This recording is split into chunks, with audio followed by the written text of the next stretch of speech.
Few topics can be as politically polarizing as immigration. The idea of who and how a person enters a country often triggers a very emotional response, irrespective of political ideology. In the United States, this has been an ongoing conversation for seemingly forever. As a nation whose very foundations have been built on immigration, legal, illegal, and forced, every presidential administration has had to grapple with the issue. But in recent years, it has become a mainstay topic in political theater, particularly when you talk about the undocumented. As you can imagine, for obvious reasons, it can be difficult to get exact numbers. But as of right now, it is estimated that anywhere between 3.2 and 3.5% of the U.S. population is living without legal status. That translates to somewhere around 10 to 12 million people. And of those, approximately 600,000 of them are estimated to be Black individuals. It is for this reason that the UnDocuBlack Network was formed, a community-based organization that addresses the nuanced experiences of the Black undocumented population in the United States. Patrice Lawrence currently serves as co-director of the organization, and in this episode shares her personal insight, as well as the stigma and the stress of being undocumented. She explains the complexity around the different types of immigration statuses, the impact of the day-to-day when you're unauthorized, and how anti-Black sentiment can further exacerbate an already tenuous situation.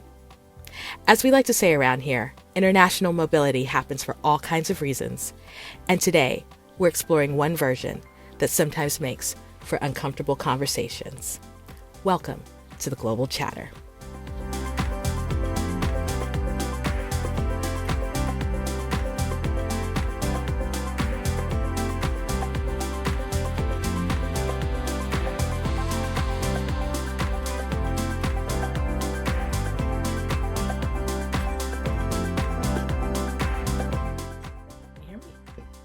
There we go. So I probably should put my volume up so people can actually hear what I'm saying. Welcome to the latest episode of the Global Chatter. I am Amanda, and I say this every episode. I don't care. I think I have the coolest guest, and today is no exception. I am with Patrice Lawrence of UnDocuBlack, and I am excited about this discussion. Those of us, if you found me, you know the Black expat. We talk about Black mobility, but Black mobility happens for a bunch of reasons.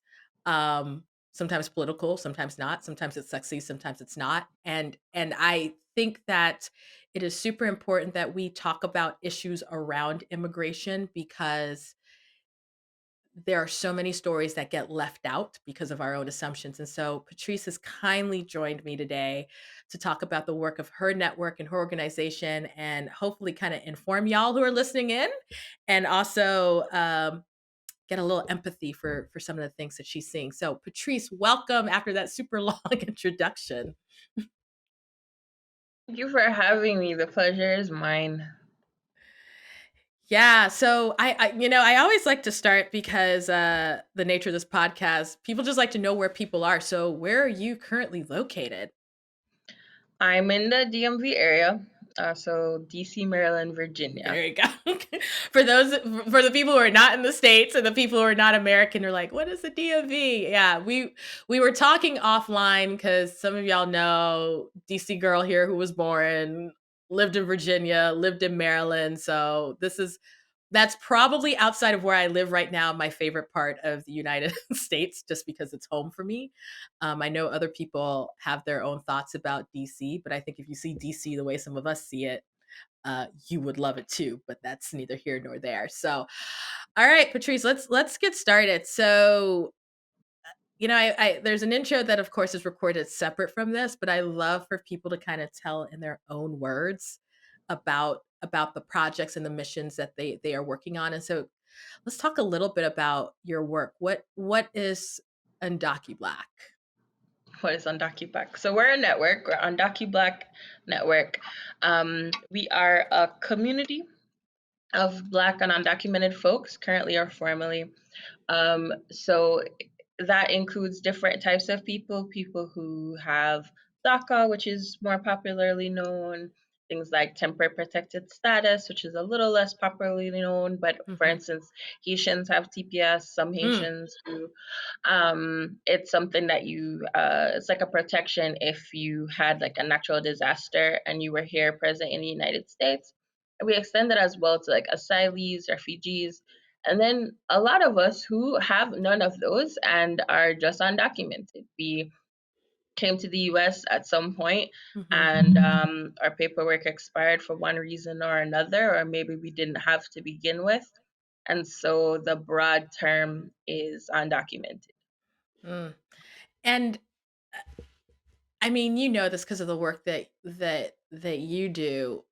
Uh, Without a doubt, it's often a politically hot topic, right? Like it's a sensitive topic. Immigration is a hot topic. And I guess just from the stuff that you're doing, can you kind of paint a picture for us? Because I'm American, and whatever. Let's exclude my international experiences for whatever. Um, I'm American, but I'm first gen, and so I know how complicated the immigration process is in this country. But can you kind of paint the picture of sort of why someone might be undocumented, and at least in the work that you're seeing? Yeah.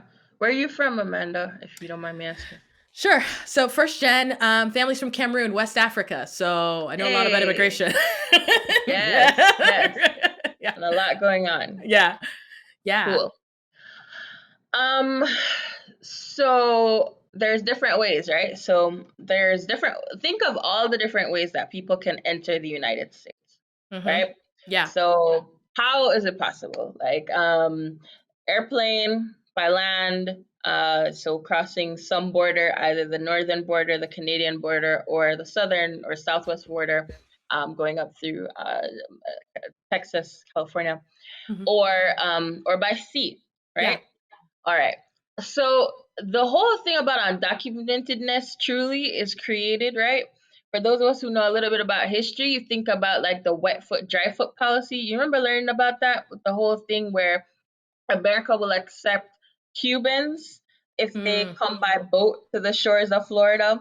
But if you're Haitian and you come to the boat to the shores of Florida, you don't get accepted, right? Yeah. Yeah. That's all political. That's Yeah. all political. That was all created because um America wanted to be the force that was fighting communism. So yes, we will rescue the poor Cubans who come to the shores and make them American. And that process is a little easier. They can get asylum, they can be able to be processed. Hmm. So that's one way. Hmm. But that doesn't happen for Haitians, who Yeah. some of whom still enter the United States that way. And America says, well, yeah, we don't really we've messed up your country enough, and that's just it. Like, we don't really need your people. And then there's some of us who arrive by airplane.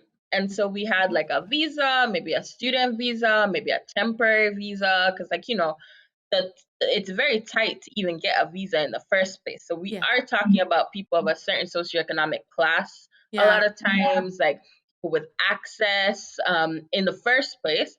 And you come, and a lot of us actually don't know what the rules are or don't know what the system setup is and assume, well, I can adjust my status to be someone who's living here for a very long time, working, going to school, and it'll be fine. Well, you're undocumented because your visa expired and you don't have common status anymore. And so your freedom is limited. And I think that's just the biggest piece about being undocumented that's a little different from anything else is the Hmm. fact that you no longer are free to travel because the United States initiated this thing in 1996. So when I was 7, that said that if you overstay a status by a certain amount of time, you are banned from the United States for 3 or 10 years. All right, it's called the 3 and 10 year bar. And so if you leave, you can leave, but you can't come back, right? And of course, we know that for the United States, like they say that like 10 years, but a lot of people never are able to come back. And the way, of course, the United States is connected to all the other countries in the world, they ask, right? And you probably have done visa applications where they ask, Have you ever overstayed a visa? Where are you applying from now? What do you have there? And so the implications are very far reaching. And I think that's when you start to come into the undocumented world. When you add race on top of it and ethnicity, right? Then that's the Black experience. And so that's the intersection that we fall at the middle of. And that's the point that I'm glad you went there, that I was really intrigued by, because of what your focus is, that intersection. Why, and it sounds like a weird question to ask, but why the focus on sort of the Black undocumented experience, and this is kind of the second part to it, what is a little bit different that maybe what you may see from the Black undocumented experience that may be different from maybe other groups, if there are any? Yeah. Um why is simple. We were a bunch of folks that were experiencing, you know how like the conversations happening right now with like Black Lives Matter and like police and all this, and okay, you know how we're all having the same conversation, Yeah. right? Yeah. But Black people are having it just a little bit different. Yeah. It's no different. It really is no different when it comes to immigration. There are different fact patterns that make up our lives. There are different places we come from. There are different ways that we are experienced in the world. And there's different ways that racism and anti Blackness really clashes into who we are. And so UnDocuBlack was created actually first as the Undocumented and Black Convening in January of 2016. Mhm. And we had about 70 folks who convened at a secret location in Miami. For real, it really was secret. And and then a few months later, we formed what was called the UnDocuBlack Network. But we started first of wanting to be together and coming out of an experience of needing to convene space for people that had this similar identity. Now, there's still multiple identities between us, right? Because Black is not a monolith, right? So there are people who are from Africa, people who are from the Caribbean, people are even from Europe, right? But are ethnically Black or they went there for some reason. And then folks who are queer, and we've got different ages and all of that. So there's so many identities in there. But trying to live in other immigration spaces that were definitely not Black and not predominantly Black and did not cater to us was just not it. We needed a safe space to be. And that was like, for me, one of the only places where I could go and talk like a Jamaican. I'm Jamaican, right? And even in this podcast, I have a pseudo American accent, which I don't like to have, but it comes up. But being around my people, I'm different. I'm different. You get to really explore that freedom. And to me, for us, the connection to that freedom is a connection to justice because it brings us a little closer to being whole. And so, like, I think the community in general, that's what we're looking for. That's what we're hoping to achieve is just a little bit more justice and a little bit more wholeness and a little bit more freedom. Mm. You know, part of the reason I started the Black Expat was because I've always said there's nuances to the Black experience, right?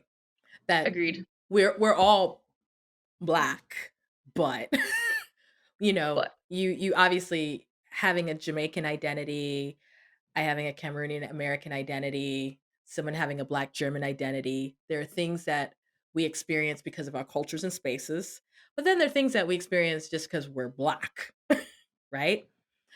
And so just even hearing you talk, I'm thinking to myself, it's true. Like, I, I've known plenty of people who are undocumented for a variety of reasons in my work, right? And the what and this is why I was okay, this is why I was and this is why you know I someone, right? know, no, I know you know someone. I know more than one. I know all kinds Okay. of people. But here's the thing that is so fascinating, right? Is that when we have a picture in the United States of who is undocumented first, Yeah. There is a stereotype. Mm-hmm. And there is a particular stereotype. Unfortunately, especially for those of the folks who are more Latinx presenting, and I this is crazy. I actually did an interview yesterday for the podcast, and I don't even know if it made it onto the interview. No, it did because I'm keeping it in. But the person speaking, not American, he's biracial or whatever, but he talked about a friend who got profiled because they thought he was Mexican. And Mm, someone actually just walked up in the store and asked him if he was an illegal immigrant, which I bet. Happens more than you think. my face right now is, even if I thought it, I would never. Look, your face is like, okay, go ahead. Because here's the thing, there's an entitledness, right? There's an entitledness to whiteness and a proximity to it in America. This Yes. entitledness that I need to check you out. Who are you? What are you doing in my space? Da da da da da da da da da. Right? When I think about we're just talking about what this week has been, and this week has been really Right. heavy. Right. Really heavy, right? And I think about my first experience in America being really watching a case, and that was Trayvon Martin. Mhm. George Zim.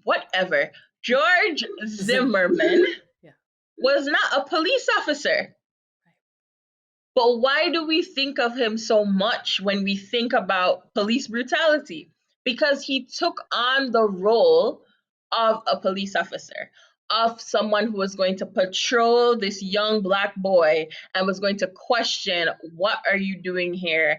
And he just felt as if Trayvon did not belong, that he was not supposed to be there, that he did not belong. And you extend that, and it's just like every other layer. It's every other layer.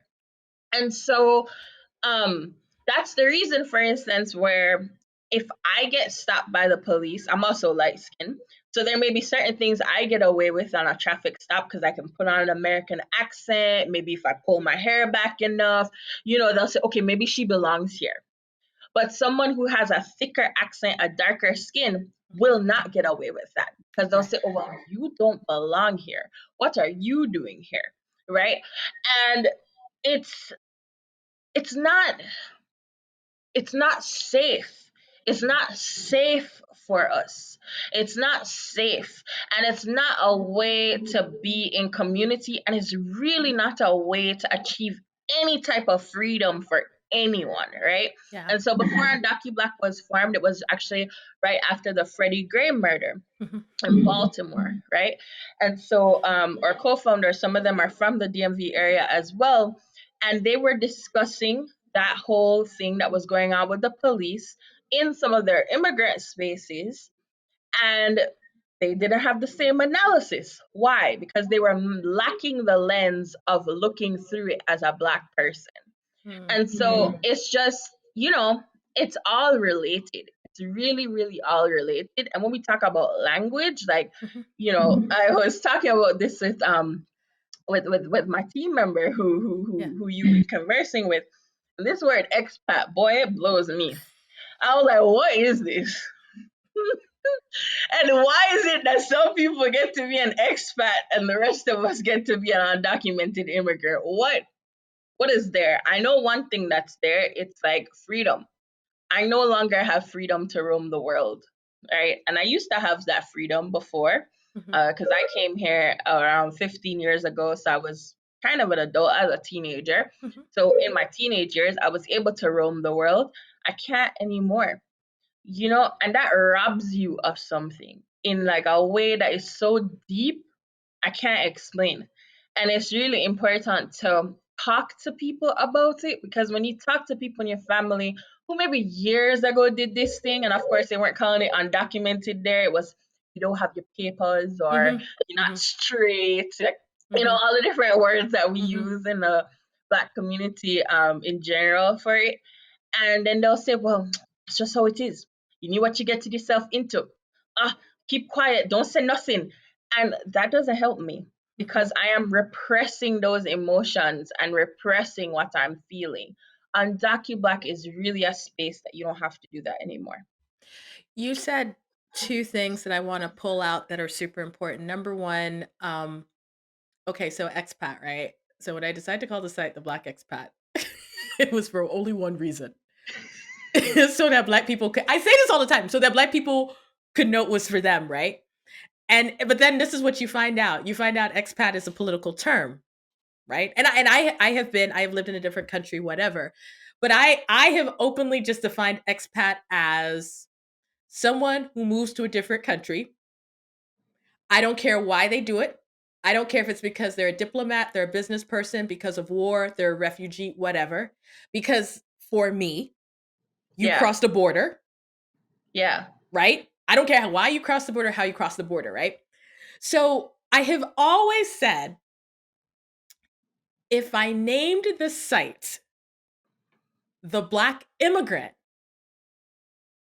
it would have a completely, like, the people who come wouldn't be coming because they wouldn't Yeah. think it was for them, right? Because this term expat and immigrant.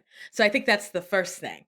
The second thing that you said that stuck out to me is, and I am a counselor. I feel like I've been saying this I've had to say this in every episode lately, because then we have all these conversations where I'm like, I'm asking you these questions. It's a counselor in me. Okay, now it's turned into a therapy session.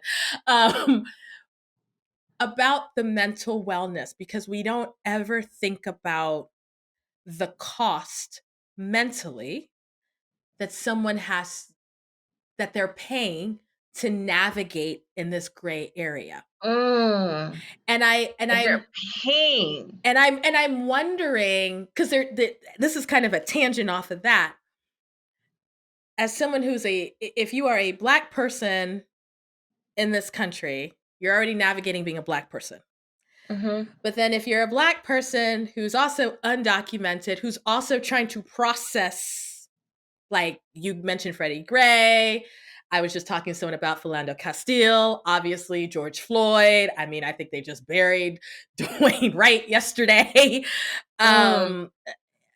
How mentally what are those costs that I don't think people understand, that gets kind of lost in the political conversation? Mm-hmm. And how Mm-hmm. do you even Mm-hmm. have those conversations, even with other Black people who, yes, you share being Black, but then now it becomes, oh, but your status, we're not at the same status legally. Yeah, we're not. Loaded question. Different layers, I think. So I'll mention this. So my co-director, Gabrielle, she is a licensed therapist and a social worker. And so one of the things that she brought to this work when we were creating it in 2016 and building what we wanted the network to look like, and we did this with like interviews from everyone who came and new people who've come along, but one of it was to do this through a mental wellness lens. Everything through that lens. And that really helped to set the stage for how we operate at UnDocuBlack. Mm-hmm. Now, with the wider community, it's harder. I have a book that I always have next to me that was written by Gabrielle, actually, and you can find it on our website. It's Mm-hmm. called Alive and Well Discussion Series. Oh, cool. And there's these beautiful activities that she has in there. It's like 100 and something pages. Mm-hmm. And so, one of my favorite activities just for breaking the ice with people is this thing that she calls diaspora bingo. Ooh. And by doing it, you kind of realize like, where is somebody from, right? Where are you from and where are you from? Because it's little things like, do you call a thing curry chicken or do you call it chicken curry? Right? Like that's important. That's really important. You know, is it jollof rice or is it pilau? Right. Like that's also really important. Who has the best one? And so there are ways to have conversations without having conversations. You feel me? Yeah. Yeah. Wow. Sorry, you start. First of all, I made jollof rice this week, so I'm like, yes, jollof rice. Then you were talking about the curry chicken, but even saying curry chicken, dude, I like, I never even thought about those nuances, but that's really deep. Like Man, I'm glad that you mentioned that she's a licensed therapist and social worker, because I would just imagine, not even imagine, because I know people, the mental weight, right? Because let's sort of walk through, and this is not a day or week of life of someone, but what are some of the decisions that maybe someone who's got legal status in this country, they don't even have to think twice about, but maybe if that's not you, you have to kind of work through. Like what are some of the just regular life decisions that are concerns? Oh God, there's so many. All right. I'll just reel them off and you can cut out half of these if you need to. That's fine. All right. One, you mentioned therapist. Going to a therapist. How are you gonna pay for it? Mhm, Do you have health insurance? mhm, Are you going to use that health insurance? mhm, Because know that you're always thinking about what are you going to do that will jeopardize you when you get a chance to apply for status. So by that I mean when you go for a green card, uh-huh, they're asking you all the questions. You mhm, have to do a health mhm, physical exam, you have to go to the doctor. They're assessing everything about you. And so you know you need this help. All right, yeah, black girls do therapy, all these fun things. This is great. It's also expensive. mhm. And maybe you have access to health insurance for some reason, Yeah, which is also hard to yeah, think of. But yeah. then it's even that added thing of can I use that health insurance? Or will that officer know or ask me if I've ever been to therapy or and Mm, I answer and they go, well, she's mentally unstable, she can't be American. mm, The layers of the pieces. And I think black people in general go through something like that when they think about do you tell your employer if you go to therapy? mhm, Who is your employer? Do you want them to know that, right? Because we know that we have to be what twice as good to go half as far. It's mhm, the same. But then you add the extra layer of like an immigration official coming at you. mm, A deeper one, um, I think of this pandemic and mm, death. mhm. Somebody dies back home. Anybody else? Expat? All right. Well, let me see if I can get a week off of work. I'm gonna go home for that funeral. Yeah, I can't do that. yeah, I haven't been home in almost 10 years. yeah. I haven't been home for a funeral in 10 years. I haven't been able to attend a funeral actually in 9 years because last year during the pandemic, and because nobody could go home, they streamed the funeral of my aunt. Mm. For the first time, I was able to virtually attend Participate. and virtually participate and virtually grieve with my family over a death. Mm, And I think about the different ways that we could make things more accessible for people, and mhm, we haven't. I think about how this pandemic has kind of pulled that out for us as a people, mhm, that there are ways to connect people, but there wasn't a collective mass. There wasn't a enough of us that were excluded to create those opportunities. But mm. no, we're all excluded. So yes, funeral in Jamaica, nobody is going home for it. We will Right. stream that funeral online. You get to participate.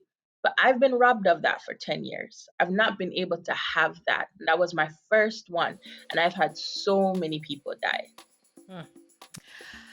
Man, you have just dropped some knowledge, and I've got some follow up to that. And so we're going to take a quick break, and then we're going to pick back up on that because, man, I got some stories off of that. So hold on for 1 second.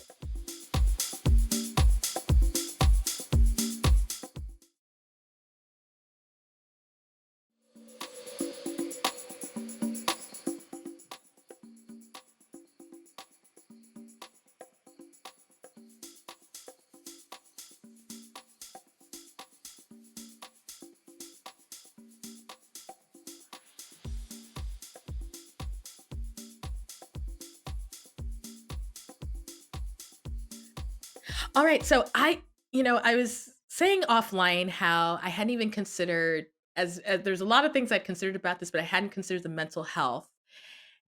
And then you brought up, obviously, a family member passing in the last year and obviously them Mm, being inclusive in terms of allowing you to see the funeral. And it's funny because earlier this year, I'd released like 5 stories on migration, Black migration that people should watch, like recent stories. And one of them, and it has nothing to do with the US, but it is about being undocumented. She is in France, she's Cameroonian, and she's a hairstylist. And if you ever get a chance to see this, it's listed on our site. If you look for like 5 movies on Black migration, wherever I wrote the article, and she talks about the same thing you were talking about in terms of, I think her mother died, but she had been undocumented at that point, maybe 5, 8, 10 years in France, and there was just no way. yeah, And then there was a point, and I am saying yeah. it's France, it might be the Netherlands, it's somewhere in the EU. I just remember it being in French, but oh, sorry, it's a lie, Belgium. Uh, Yep. but um, but then on top of that, there was a scene, and it's not a movie. This is the thing. This is actually a Cameroonian film, like a documentary. So it's not a movie at all. And so you start to hear all these people coming into her hair shop, right? Because it's like, barbershops and hair shops for Black folks, right? You hear all the stuff. So they're telling all the tea and everyone's talking about their Mhm, immigration status. And then there's this point where there's a rumor that police were checking immigration status in that strip. mhm. And there's this scene where the woman who's recording, and she's legal, basically gets to just stand there while the owner has to leave because they're looking to check papers because there was rumors because it's a highly immigrant area. There's rumors that there's undocumented folks, right? And so people are getting arrested or whatever. And you're watching it in real time. And so when I'm asking that question about the weight, which I think you so perfectly like described, people don't understand that this doesn't get turned off, right? Like in terms of your day to day, it's not like you get to put this on a shelf and it doesn't impact the decisions or your livelihood or whatever.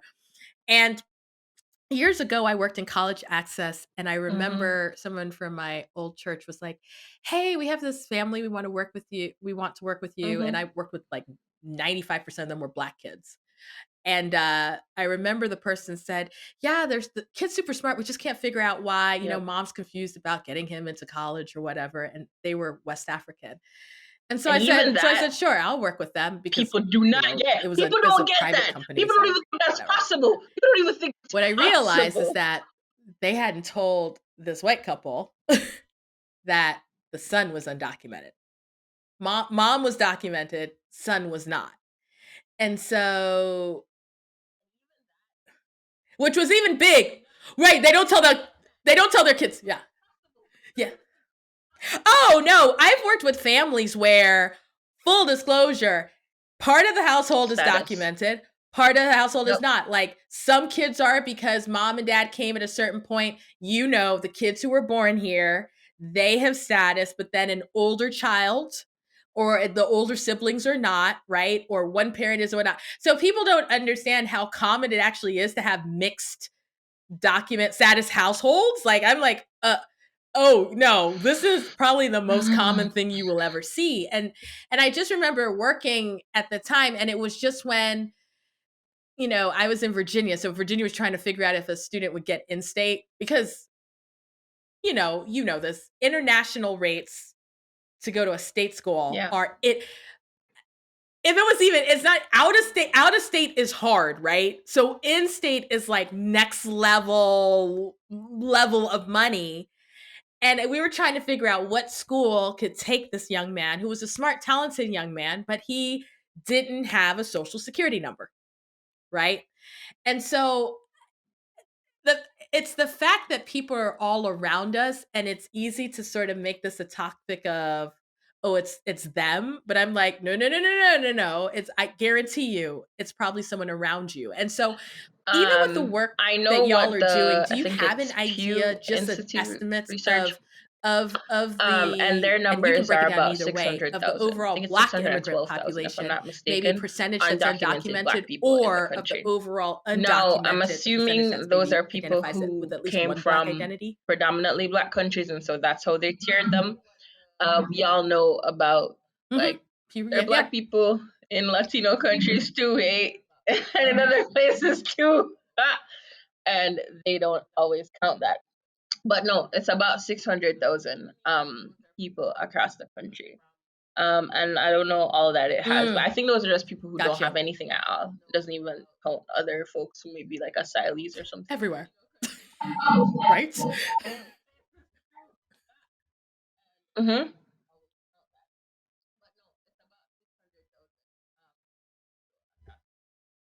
Yeah, sure. So asylee, you presented like at the border or on airplane or at some point in the United Got oh, States that you so that could be tiered out need separately? protection and want to apply Okay. basically for a Could you green just for card or for clarification for the audience, asylum just because of explain the nuance? persecution or fear for your life, discrimination, something in your home country. There's like a credible fear interview that you actually have to do with the immigration officer, and then they decide whether or not they're going to give it to you. So you can apply for it within a year of coming to the United States is the current law. It's an international law, and it's something that is internationally agreed to that the U.S. routinely violates. And then being undocumented is just that you had a status expire. So you could have had a status expire, like a visa status expire, and then Okay. apply for asylum because it expired perhaps within the year. There's certain nuances that sometimes there may be exceptions, but someone who is an asylee may not call themselves undocumented because they may not have had a status in the first place or whatever. But on UnDocuBlack, we fold it all in because at some point you were in some limbo status. At some point you were in an in between stage.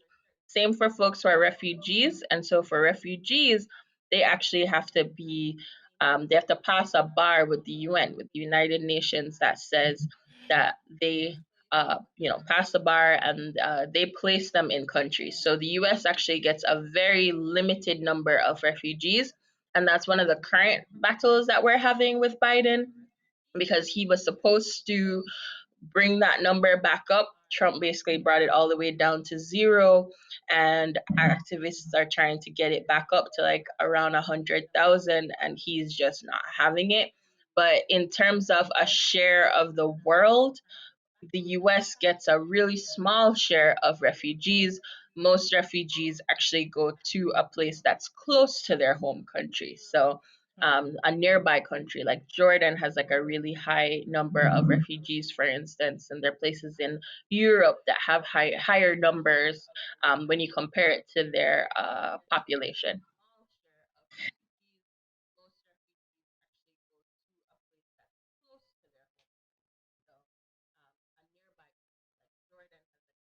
Mhm.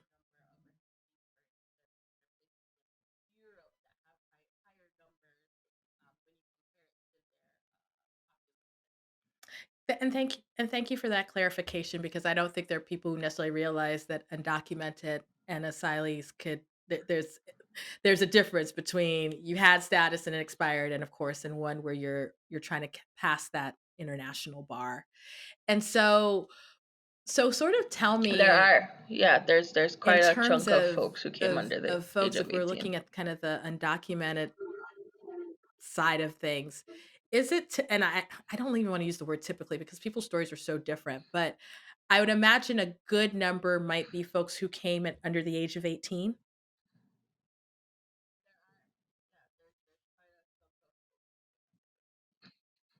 So we're probably looking at a number of folks who came as children who, quite honestly, unless your parents told you, you may not have, because why would you at 12 know what your legal status is, right? And then at some point realized or learned that they were undocumented. So Mhm. in terms of your So we organization, talk about how doing are our work in you three different obviously you're doing ways. advocacy work, which as you So we alluded to talk with the about Biden the administration, advocacy but and how are you policy, really trying to and to support be clear, so this particular we have cohort, like a right? So national how do you team who are support staff, folks who identify and as we're currently undocumented, all who Black identify as women, Black, and um, are currently in the all United States? Black immigrant women, except maybe one or two, and most of us undocumented Mhm, currently or formally. So there's that. And so there's advocacy work, and so there's advocacy work that the team does, and then there's advocacy work that like members will do with the team, right? So they'll go to meetings or like in their own districts, they'll have conversations, whatever that looks like. mhm. Um, then there's the media work, so media and narratives, and so we do different things with that. So shameless plug, follow us on UnDocuBlack, Okay. UnDocuBlack, on Twitter and Instagram and Facebook, and also on docublack.org. And we determine how we want to share our narratives there. So sometimes it's something fun, and sometimes it may just be a video that explains why we need your help, call Congress, why we want you to gather for something that is like a protest or something of the sort. Um, and then the third way we call community and wellness. So this is our Ayanda program. It's called Ayanda Hand in Hand, and it's like a peer-to-peer a program. I would say almost like a peer-to-peer counseling program, where you are paired with a cousin who is undocumented and black somewhere in the United States. So you fill out a form, they fill out a Mhm. form, and you get matched based on your interests. And so you get to converse with that cousin. I still converse with my cousins who I was matched with. Um, and then there's a regular community calls that we'll do. We'll do teachings. We have a teaching coming in that's explaining the essential worker bill. There's different things that we'll do. We have a fellowship program called the Alive and Well Fellowship. And so we train folks on how to hold sessions. So like what I was talking about, where you can have a meeting without having a meeting, right? So according to like that book, how to be a facilitator, how to design sessions in a way that you can build community where you are. It doesn't all have to be within UnDocuBlack. We live in other spaces, we're in other places where there are undocumented people who need to be together. So it could be in a mosque, it could be in a church, it could be in a community session, it could be wherever, your cousins, your sister friends, and you want to hold space with them, you can do that. And so we have a fellowship program that trains people on how to do that, and we have a level one and a level two. The level two can go a little bit more deep into our campaigns. So we pick campaigns every year that we're going to work on. And so the network is involved in that. So really try to like structure it out. So depending on what you're into, you can get involved somehow. Mhm.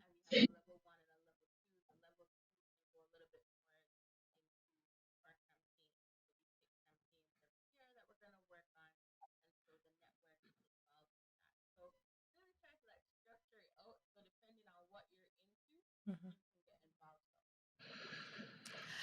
So you guys are Yes. I covering mean, such a wide from who range of though? needs and just the work that you're doing, and I'm very curious, and I'm pretty sure I know the answer to this. But I would imagine you Um, get some pushback. I mean, but who doesn't? I guess I'm like so laissez-faire about that part because you're gonna get pushback no matter what you do, right?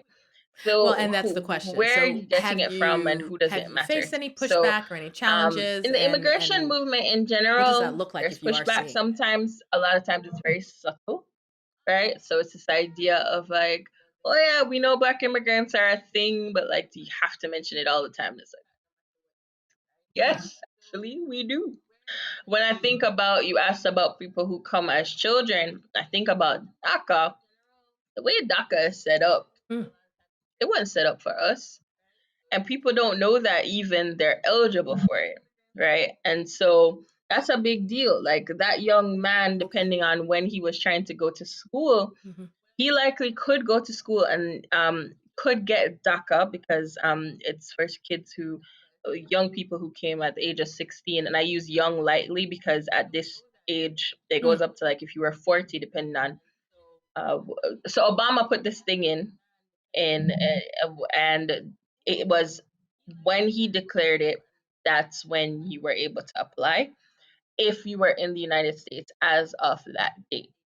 And so the oldest person right now who would probably qualify is about 40.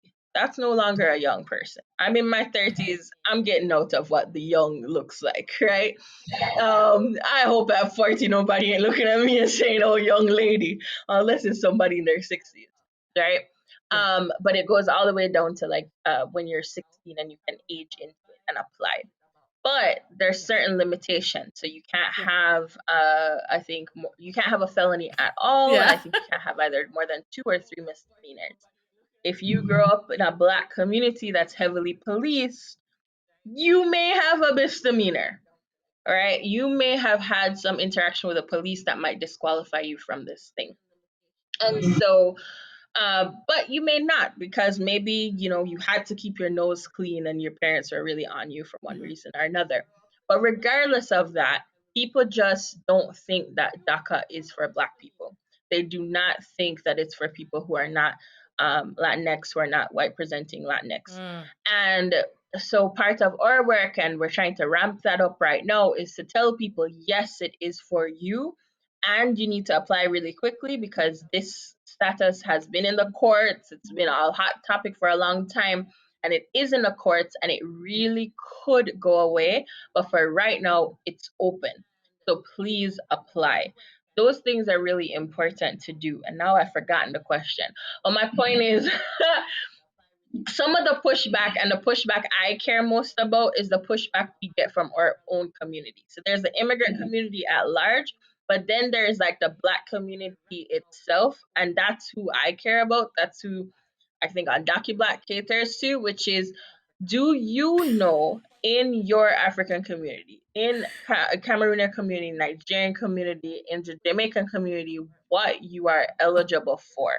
What has been created that you can go ahead and apply for and take advantage of? And are you someone with access to power, to money, to something that you could effect some change? Maybe you can build a scholarship and you haven't thought about that.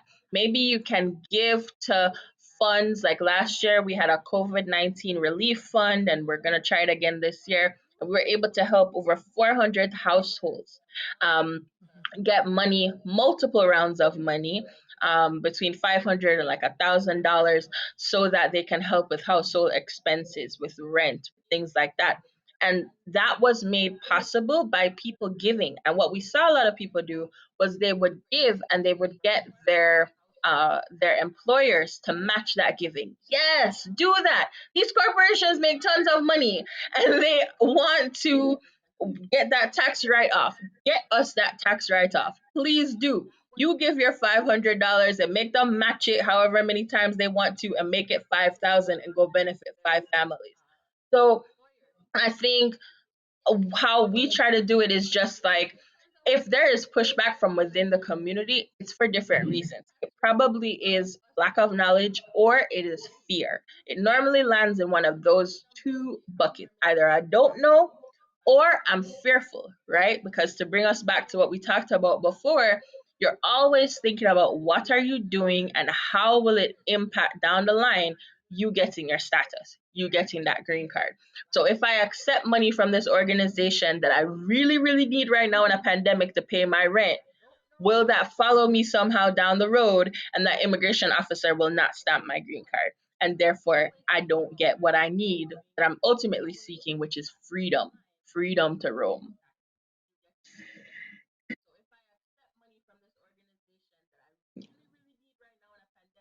Okay.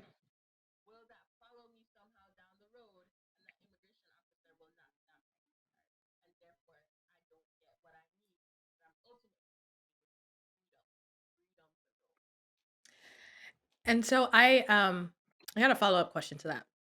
It might be kind of a difficult question. Um, We'll see how it goes. We'll see how it yeah, goes. we Especially when have you're talking about mostly pushback in online. your I own haven't had that community. many people actually Do bring it you up to my see face. any, and it can be in But small pocket ways, and online maybe it you doesn't may exist really have on a big had scale. Do you these see trolls pushback called ADOS. You familiar from with them? other Black folks? ADOS. Um,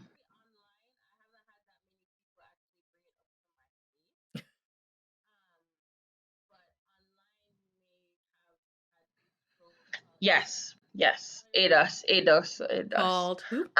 What is Oh it? I yeah, yeah, yeah, forgot what yeah, oh, it's yeah, yeah, called. yeah, yeah. Gotcha. African Yes. descendants of slaves. No, American descendants of slaves. And Is I that guess what for it's those who called? are listening in who have no idea or aren't Black or aren't American I descendants think of it's, slaves, ADOS. you're aware Does of that them. sound right? honestly, that's the first person I thought of in terms of black people. And again, hell, they fall in those two categories. They don't know and they're fearful, right? Did I Like say they're American? Yeah, both. yeah, I They're said both. American descent. But their I whole could thing be, it is could be like, African, but yes, I am aware. oh, I am aware. Americans do too much Yeah. for undocumented people. They do too much for immigrants. They need to do enough for black people, regular schmegular degular black people. Shout out to Cardi B. And who is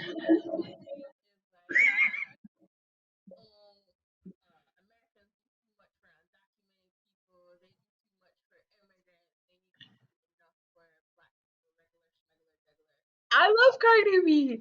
Also, Cardi B is black for those who needed to know that.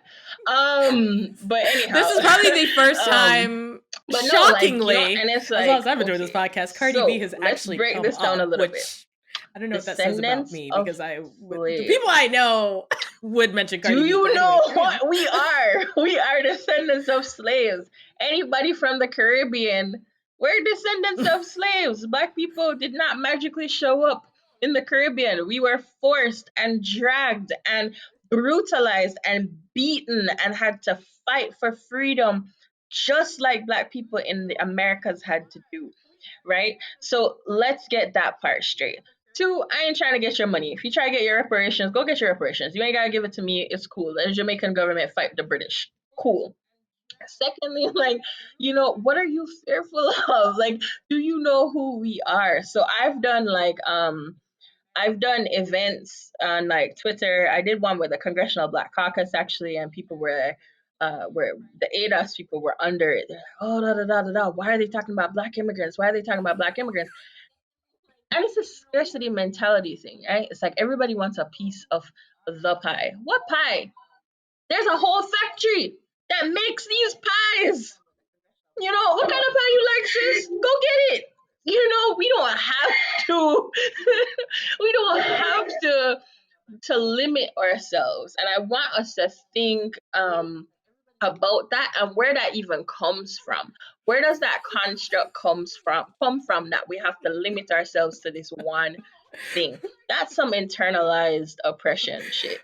And it Sorry. follows you whether you were born in America or you were born in Cameroon or you were born in Jamaica. It follows you, and you have to break free of that. You have to break free of that. You have to emancipate yourself from mental slavery, right? Shout out to Bob Marley. Hey. But so I don't know. Like, there's been different pushback. There's been pushback from Black people, but a lot of times after you have a conversation with them and you break down one of those two things, what are you fearful of and what don't you know, they're like, oh, I get it. And then they start to connect and realize, I know someone who's undocumented. It's like, yeah, I know you do. I know you do. I know you do. You just told me your family's from Trinidad. I know all of them didn't come with no green card. Somebody wasn't straight. Look that through. Ask that auntie who don't talk about that 10-year period of her life and don't talk to that ex-husband because he held things over her. Why did he hold things over her, sis? Why? Why? Girl.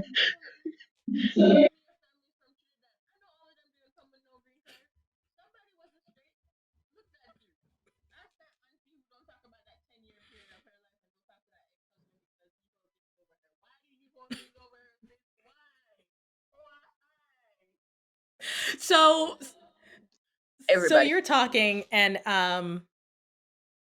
here's what's going through my mind, and you're right. If we there are two things. Number one, because historically the US government has done the black populations, and honestly the native populations and a whole bunch of other populations, wrong, that the reparations that should and I here's the thing. I do think reparations are important, and some people could get Mm-hmm. bent out of shape about this, but I'm of the opinion that if the UK just finished paying people who had businesses or whatever in African colonies up in 2015, but didn't actually Mm-hmm. pay the Mm-hmm. people who were the labor, or or in the US where they paid, or there was money given to slaveholders, right? But was not given to the actual labor. You can't say that reparations is not a thing. Reparations has always been a thing. It's just a matter of what you call it. right? So that's the first thing. So I think that when a group has not gotten what they feel they've deserved, this is in general Black, for the work and the labor and the effort that they've put in, there is a sensitivity, right, to this question of, okay, you guys look like you're just coming from here. Why do you get a piece of the pie? Now, the flip side is because immigration, you have to ask yourself, why do people need to immigrate from where they Okay. were? And 9 times out of 10, get your face. 9 times out of 10, they're leaving a former colony by aforementioned European nation, which then did not leave them in the best condition for them to build up their country so that they would not have to come to the West. So Yeah. really, if we look at this full circle, everybody's just trying to get what they should have got but didn't get. Now I know politically some people are going to get bent out of shape out of it, but but I'm keeping it in the context of sort of the trolls that you've had to deal with, right? Because let's be honest, there are going to be people who hear this and hear you speak or whatever, and are just going to be like, well, I don't even think we should pay attention to you. We haven't taken care of the Black people here. I'm like, well, honestly, there are a lot of groups that need to be taken care of, and I think we can walk and chew gum, right? And if you've never experienced the US immigration system, until you experience it, I've seen it adjacent. Once again, I was born in the States, so I haven't had to go through it, but I've watched almost everyone in my family go through it, and a whole bunch of other people. It is not as simple as just the way people think it is. And in some cases, Mm, sometimes it's just mm. easier to go to if you Okay, have okay, access to okay. other countries, They created that because the scarcity, US right? is So very like lengthy two and very things. One, complicated. And yes, all of so what you I said, find it because really yes, funny about colonialism, and yes, the kind of the imperialism. money aspect, because you're And right. I think there's that's a like a thing. scarcity, but And I'm like like, that's history. Like you why can't is even there a dispute that. scarcity, Like and when we who think of told us there like was a big stick scarcity, and who's policy, making us think it was literally the scarce? American president, But which president was it who said that? I can't remember right now. Was it Jackson? I remember Eisenhower. I don't remember, but it was like this whole thing where like we're gonna lead the Americas with a big stick, and they absolutely did. They made they made everything in the Americas at least their problem. I America did feel that. I America feel did like it that. was America Jackson, but has I always put bombed everything on Grenada. Jackson, but it may not America have been has him. I always just do. invaded Haiti multiple times. America has military bases set up Or all maybe it was across Roosevelt. the Caribbean. You know what was really interesting when I came to this country that I didn't understand? Birth control. I was like, Right. why don't Americans understand birth control? This is so weird. How come they don't teach it in the schools? How come y'all don't know about condoms? I was very, very shocked because in Jamaica, there is this thing called USAID. I don't know what it stands for, Hmm. right? USAID, and apparently it's like in other colonialized places too, colonized places. And they run ads all the time. Like they get like they partner with local people, and you run ads, and they're like all these jingles, yeah man, wrap up the thing, da da da da da, and it's like Yeah. you Yeah. know it's like whole Mhm. campaigns about family planning and birth control.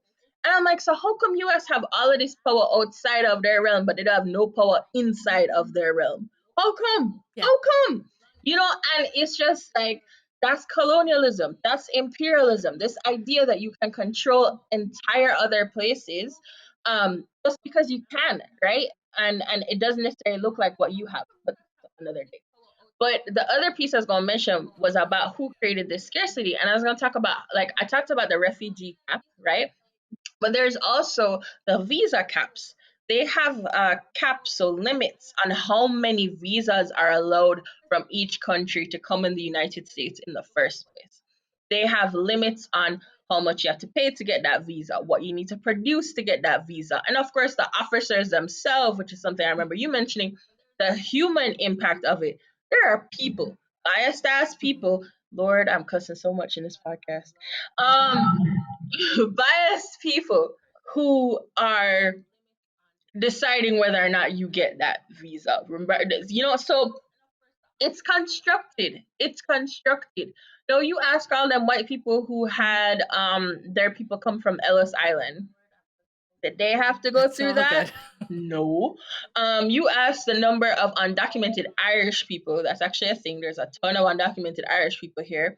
Like, their employers themselves will turn a blind eye and give them that promotion and hire them and go forward and take that risk with that I-9 audit and employ them. Like, there's so many pieces. Like, you can go and get daycare and nobody's going to audit that daycare and figure out if you are American, citizen or a green card holder to have your kids go there for free, which is a thing that happened to someone in our network. Actually, she's Haitian. She had TPS, and whatever service she was using to take care of her kids supposedly was reserved for green card holders. Because, like, when you get a green card, you may know this, you are not allowed to have like any welfare things for like 5 years.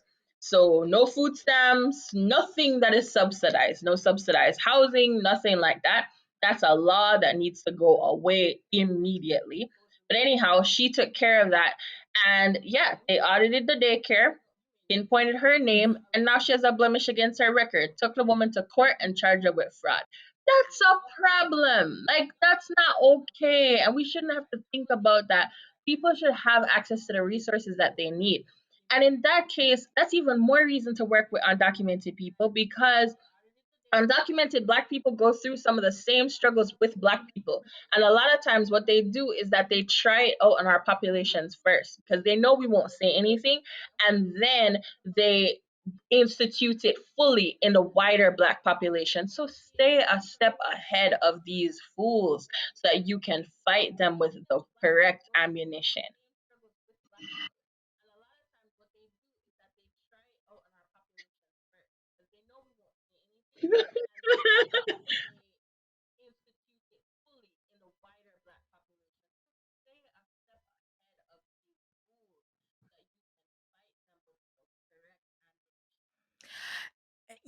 So you mentioned the Irish, which I'm now I'm like down this rabbit hole. uh so we're Mhm. and so you're talking like 2021. There's a good number of. I mean, I don't doubt this, but there are a good number of people who are Irish who are in the U.S. who are undocumented. And so I feel like I say this to people all the time.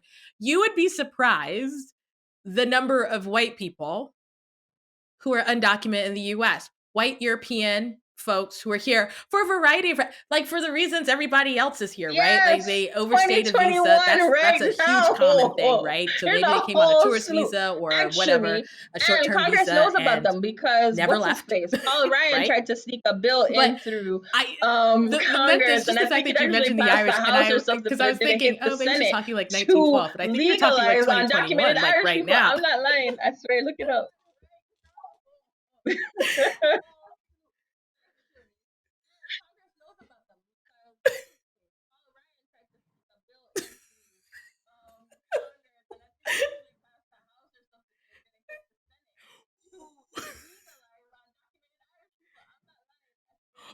No, but I let me ask you don't this, know. I figured because they now become documented, we've undocumented gotten like off the the rest of us reservation, do. and there are Black Irish Like, the folks. point There's a is, group I they had call an follow that's Black and advocate Irish, and they're in cool. But Congress, anyway, right? Paul Ryan, what is this man the who blocked how are they going to try and everything sneak that? Like, immigration what related, is the? Were they just coming here for except when it was for opportunity white and just people.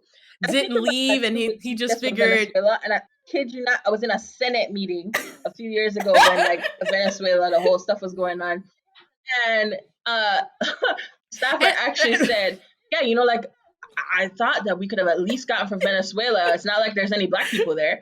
And I was like, "Sure, sure."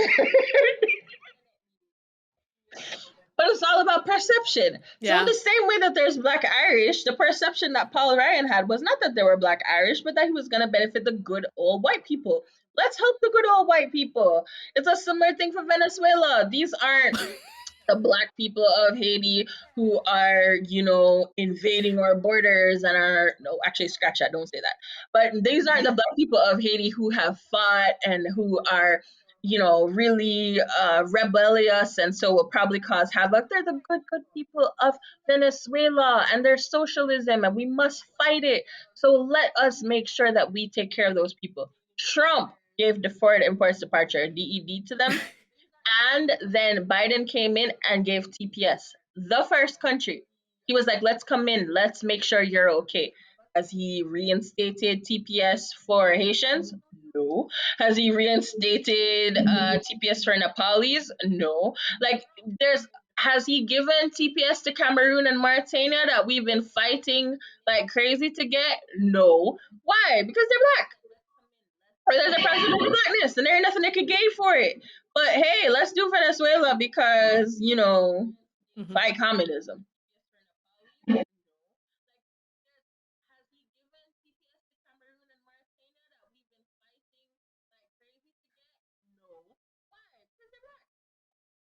I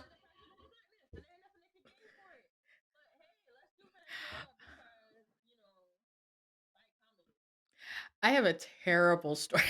I have a terrible story. Long story short, because I don't want to put Mm-hmm. my friend on Mm-hmm. blast who works for the US government. Mm-hmm. But no, it wasn't her. It wasn't her. She was the one telling me the story. And was it last year or 2 years ago? And I don't even think people understand this, where she works at for the State Department in an embassy. We'll just say on the continent. I won't say where, but had to deal with the situation where they had deported three Happens all gentlemen the from the time. US to this African country that she's in, but them dudes were like from Trinidad. They had never been to the continent. And I don't know how you missed that these black people. No, that's what I'm saying. These black people were not even West African. Now I'm giving way too much. But she was like, she had to go in and be like, y'all have deported people to the wrong country. You literally put them on a flight to Africa.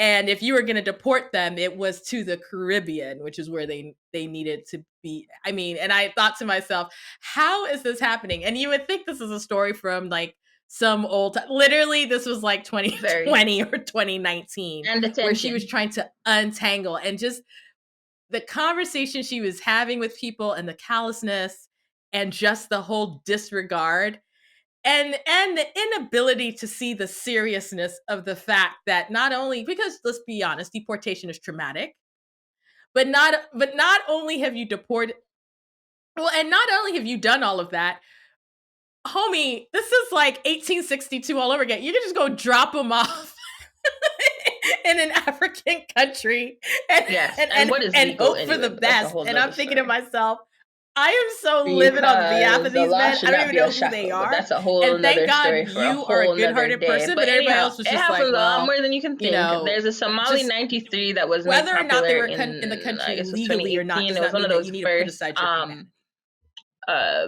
deportations. But anyways, they couldn't land in Somalia, so they So, dumped a bunch of them in Kenya.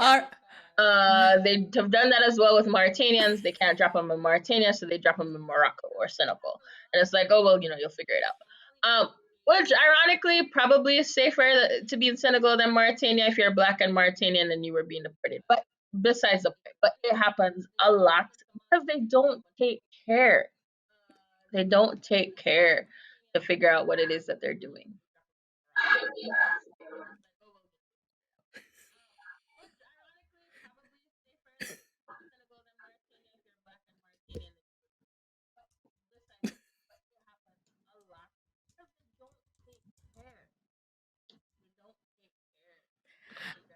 But I would I'm be sure not. fascinated Yeah, well, I don't know. to Maybe. know Um, ICE lies. ICE doesn't care what the about numbers anybody. look like. ICE is And no one Immigration has this Customs and documented, I'm sure, Enforcement for anyone who's appropriately, listening. but And white maybe. folks who are I don't know. deported The numbers are there because they and have it per deported to the country. But wrong I don't country. know in terms of if they did it to the wrong place, that may be harder to find. Maybe you have to do like a FOIA request. I But hey, if somebody's bored, you can go find the information. Go get you a CD-ROM drive because that's the way how this government sends the FOIA reports. They're such mm. Like they really could just put it on a flash drive so it's easy to access. No, they send it via CDs, and there will literally be a 3-page document on this big CD ROM. Okay, I had to get an external hard drive to read them.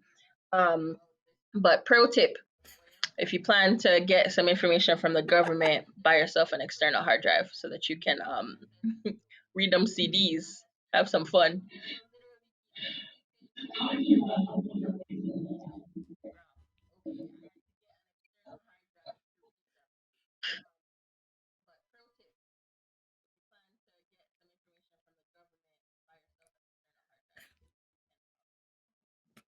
Mm,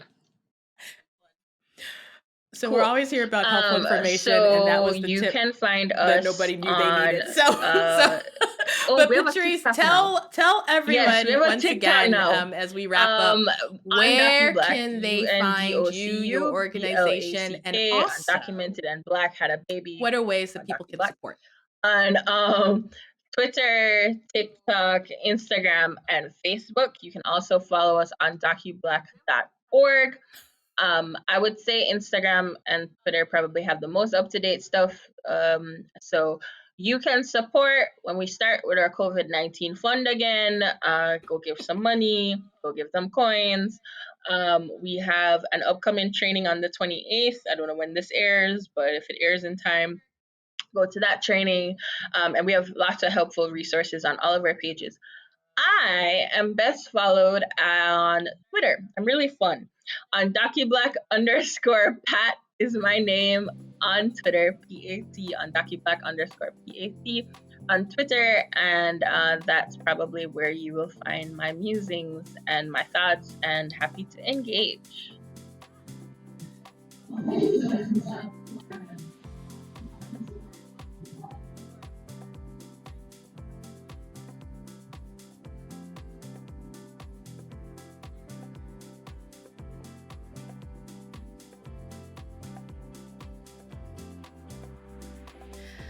Well, thank you so much for telling the story, for all the information you've shared. I think that this is just so Thank you for important. So having me. This glad was you've given us fun. the Let's time do for it this. again. And we will make all the We can talk contact about food next information time. available in the show notes. Yes.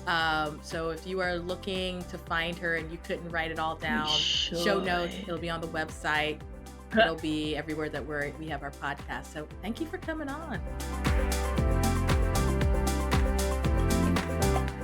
Man, we should do it. Right? Y'all are listening right now, but we should do a live event. Let me do that. We should totally do a live event. But thank you for listening. Thank you for listening to Global Chatter, and I'll catch you next time.